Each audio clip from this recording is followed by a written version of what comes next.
नमस्कार दोस्तों, स्वागत कर रही हूँ आप सभी का शिक्षा प्रवाह में। क्लास 9th के बच्चों ने दिया है आज अपना कंपार्टमेंट एग्ज़ाम सोशल साइंस का। तो क्वेश्चन पेपर आप लोग देख रहे हैं आपकी स्क्रीन पर। इस वीडियो में मैं लेकर के आई हूँ सॉल्यूशन आपके कंपार्टमेंट एग्ज़ाम का। तो कौन से क्वेश्चन का क्या है आंसर, यहाँ पर आप लोग टैली कर लीजिए और देखिए कि आपका कितना स्कोर हो रहा है, एग्ज़ाम आप लोग कितने नंबर से क्लियर कर रहे हैं। चैनल पर पहली बार आए हैं तो चैनल को सब्सक्राइब करना बिल्कुल भी मत भूलिएगा। सबसे पहला प्रश्न है यहाँ पर, प्रधानमंत्री ग्रामोदय योजना कब शुरू की गई थी? तो इसका आंसर होगा ऑप्शन सी 2000 में प्रधानमंत्री ग्रामोदय योजना लॉन्च की गई थी। Option C. इसके बाद बेटा सेकंड क्वेश्चन आपसे पूछा गया था, निम्नलिखित में से कौन सा अधिकार मौलिक अधिकार नहीं है? तो इसके अंदर है आपका ऑप्शन डी, संपत्ति का अधिकार। प्रॉपर्टी का जो अधिकार है वो मौलिक अधिकार नहीं है, बाकी तीनों आपके मौलिक अधिकार की श्रेणी में आते हैं। क्वेश्चन नंबर 3 आपसे पूछा गया था, रेगिस्तान में निम्नलिखित में से किस प्रकार की वनस्पति उगती है? तो रेगिस्तान में क्या उगती है? कटीली झाड़ियाँ। तो ऑप्शन सी कैक्टस और कांटेदार झाड़ियाँ। क्वेश्चन नंबर 4 यहाँ पर आपसे पूछा गया है, सरकार ने घुमतू खेती पर प्रतिबंध लगाने का फैसला क्यों किया? तो इसका आंसर होना चाहिए ऑप्शन डी, उपयुक्त सभी कारण। ठीक है बेटा ये आपकी ऑफिशियल की नहीं है, इसको मैंने आप लोगों के लिए सॉल्व किया है। ऑफिशियल की आप लोगों की शाम में आ जाएगी, मैं आपको शिक्षा प्रवाह पर ऑफिशियल की अपलोड कर दूंगी। आप वहां से भी अपने बाकी आंसर, करेक्ट आंसर जिसके अकॉर्डिंग आपकी कॉपियों का मिलान किया जाएगा, चेक कर सकते हैं। क्वेश्चन नंबर 5 है यहाँ पर, 1791 में फ्रांस की नेशनल असेंबली में किसे निष्क्रिय नागरिक नहीं माना जाता था? तो ऑप्शन डी है आपका 25 वर्ष से अधिक उम्र के पुरुष जो टैक्स देते थे 3 दिन की मजदूरी के बराबर, वो लोग एक्टिव नागरिक होते थे। ठीक है, और यहाँ पर आपसे पूछा गया है निष्क्रिय नागरिक कौन कौन है। ठीक है बेटा। क्वेश्चन नंबर 6 है आपका, भारत में कौन सा समूह गरीबी के प्रति सबसे अधिक असुरक्षित है? तो सभी के सभी हम यहाँ पर ऑप्शन लगा देंगे, यानी कि ऑप्शन डी इसका सही आंसर है, उपयुक्त सभी।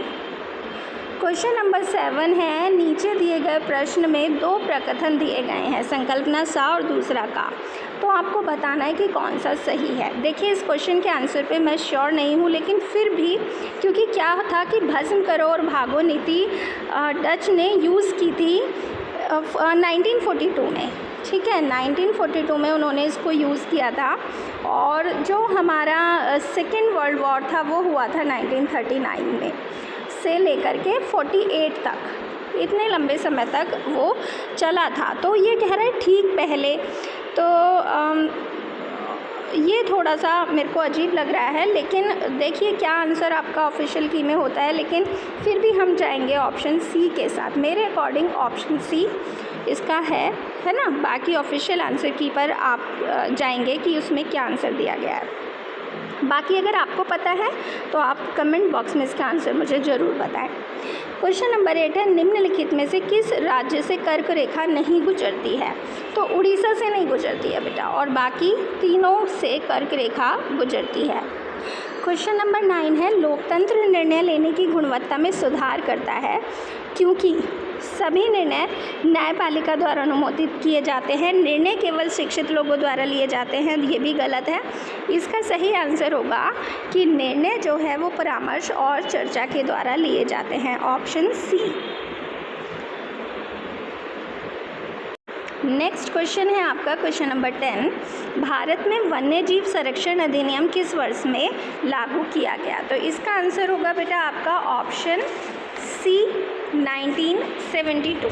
ठीक है, 1972 इसका सही आंसर है, ऑप्शन सी। क्वेश्चन नंबर 11 है, निम्नलिखित में से कौन सा द्वितीय क्षेत्र में शामिल है? तो मैन्युफैक्चरिंग, ऑप्शन बी विनिर्माण आपका सेकेंडरी सेक्टर में आ जाता है। क्वेश्चन नंबर 12 है, पूर्वी घाट की सर्वोच्च शिखर कौन सी है? तो पूर्वी घाट की सर्वोच्च शिखर है ऑप्शन ए महेंद्रगिरी। 12 का ए। क्वेश्चन नंबर 13 है 1930 में अपनी स्वतंत्रता के बाद से 2000 तक किस पार्टी ने हमेशा मैक्सिको में चुनाव जीते? तो वो है IRP, institutional revolutionary party. Option C question number 13 का सही आंसर होगा। क्वेश्चन नंबर 14 में आपको फिर से कथानक दिए गए हैं और बताना है आपको कि कौन सा सही है। तापी का उद्गम मध्य प्रदेश के बैतूल जिले में सतपुड़ा की पहाड़ी से होता है और तापी हिमालय की नदी है। तो बेटा पहली बात बिल्कुल सही है यहाँ पर कि जो उद्गम स्थल है वो मध्य प्रदेश के बैतूल जिला में सतपुड़ा पहाड़ी है, और कारण का जो है इसका वो बिल्कुल गलत है, हिमालय की नदी है। तो इसका पहला ऑप्शन सही है और दूसरा गलत है, तो हम जाएंगे ऑप्शन सी के पास। ठीक है बेटा।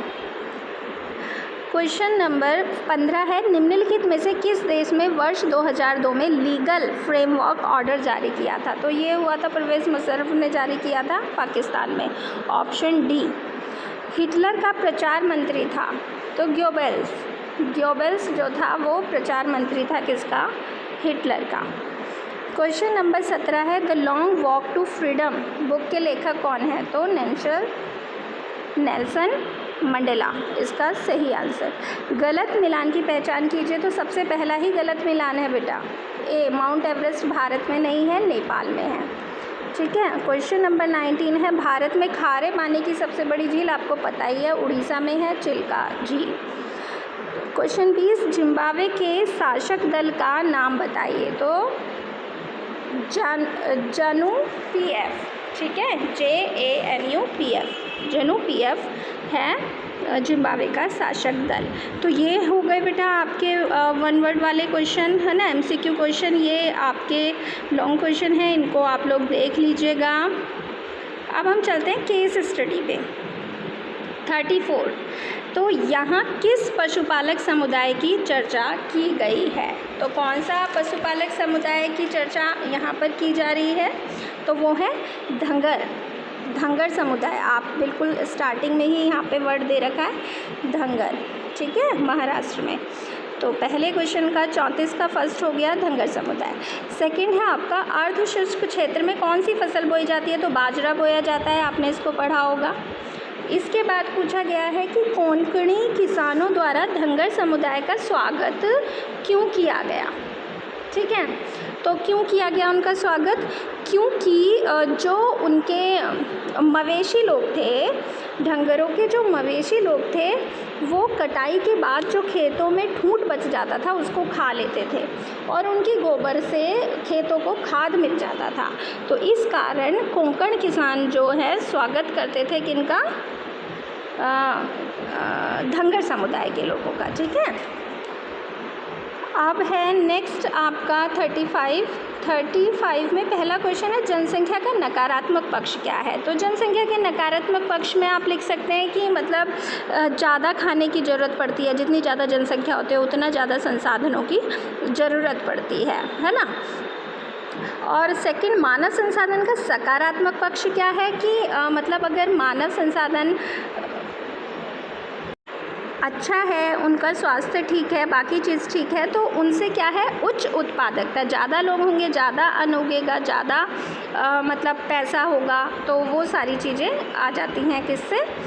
मानव संसाधन के सकारात्मक पक्ष से। और विकास कैसे किया जा सकता है?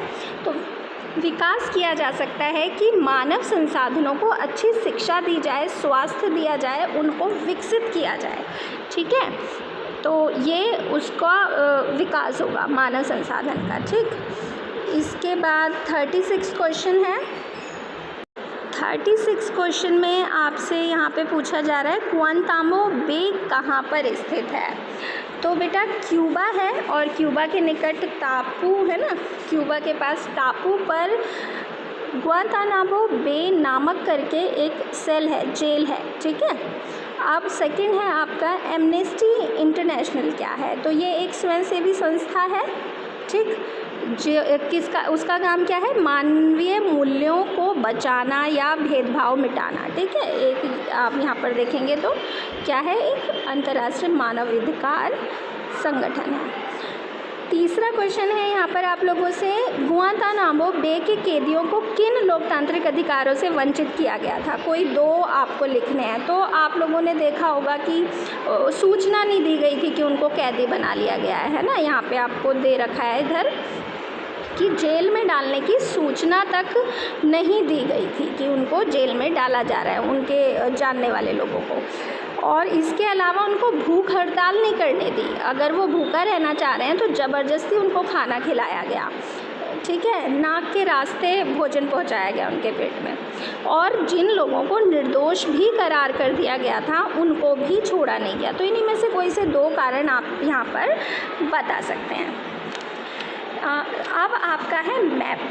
तो मैप में आपको एक देश बताना है जो धुरी शक्ति से संबंधित था और वहाँ पे ए डाला हुआ है। तो धुरी शक्ति से संबंधित जो देश है उसका नाम है जर्मनी, ठीक है। इसके अलावा सेकंड में बी पॉइंट में आपको बताना है एक देश जो मित्र शक्तियों से संबंधित था और बी पॉइंट पर है, तो वो है यूएसए, ठीक है, संयुक्त राज्य अमेरिका, बी पॉइंट पे। इसके अलावा अब है आपका इंडियन मैप और वहाँ पे आपसे पूछा गया है कंचनजंगा पर्वत शिखर। तो कंचनजंगा पर्वत शिखर आपको मिलेगा कहाँ पे, ये वाली जगह, ठीक है। ये है आपका ए, कंचनजंगा पर्वत शिखर। इसके बाद सारे एक ही साथ देख लेते हैं, है ना। बी है वूलर झील और फिर मालाबार तटीय मैदान और चिल्का झील, ठीक है, बी, सी और डी। तो ये हो गया आपका ए, सॉरी ये हो गया आपका ए, ठीक है, कंचनजंगा। और उसके बाद इसी मैप पर अगर हम आगे जाते हैं तो ये वाला जम्मू कश्मीर के साइड यहाँ पर ये हो गया आपका बी, ठीक है, वूलर झील हो गई यहाँ पर। सी में आपसे पूछा गया है मालाबार तटीय मैदान। तो ये वाला एरिया जो है ये हो गया आपका सी, मालाबार तटीय मैदान। डी में आपसे पूछा गया है चिल्का झील। तो ये है आपकी चिल्का, सॉरी ये समुद्र में आ गया, ये वाला जगह, ठीक है, ये हो गया आपका ऑप्शन डी, चिल्का झील, ठीक है बेटा। तो ये हो गया आपका इंडिया वाला मैप।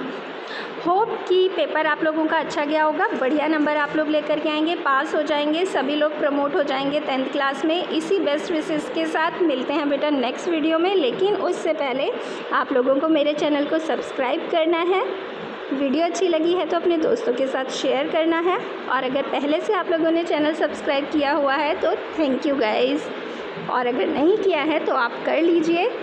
जब आप 10th क्लास में आएंगे तो यहाँ पर मिलेगा आपको आपके बाकी सभी सब्जेक्ट का syllabus, model test paper, previous year paper और बाकी CBSE से रिलेटेड सभी तरह के अपडेट्स। तो थैंक्स फॉर वॉचिंग गाइज़।